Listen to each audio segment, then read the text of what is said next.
And if ever you should leave me, I'm never really gone. You can find me deep within you, in the one.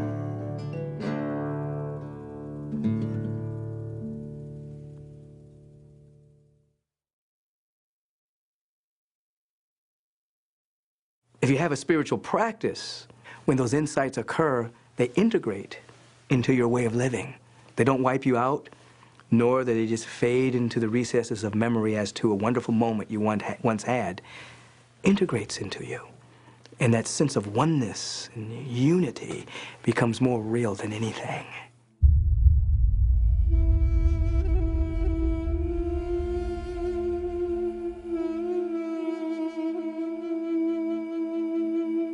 Do you have a destiny? Moses believed that his destiny was to lead the Israelites out of Egypt into the Promised Land, while on the other hand, Forrest Gump felt that life is like a box of chocolates and you never know what you're going to get. It can be a little scary trying to tackle an idea so big, but it might be worth another look, since the final key to experiencing yourself as an embodiment of God is to uncover your deepest yearning and your reason for living. The calling is always upon us. There's always something within us that wants to become conscious of itself as us. It's called the next stage of our evolution. There's something within all of us that we must express. So Moses represents you and me, an ordinary person on an ordinary day having an extraordinary experience, where Moses climbs a mountain and there he has an encounter with a presence that shows up as this flame in a bush that is burning, but the bush won't be consumed.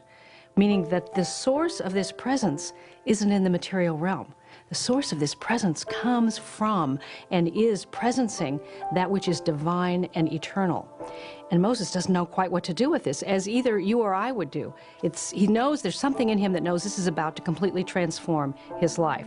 Now, I consider myself a fairly spiritual person.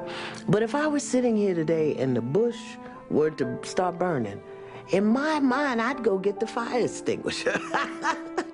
The bush is always glowing. I had an opportunity to be with a powerful shaman in Africa a few years ago, and we were traveling at night, and I was kind of stumbling, and they were just walking through the jungle like it was daylight.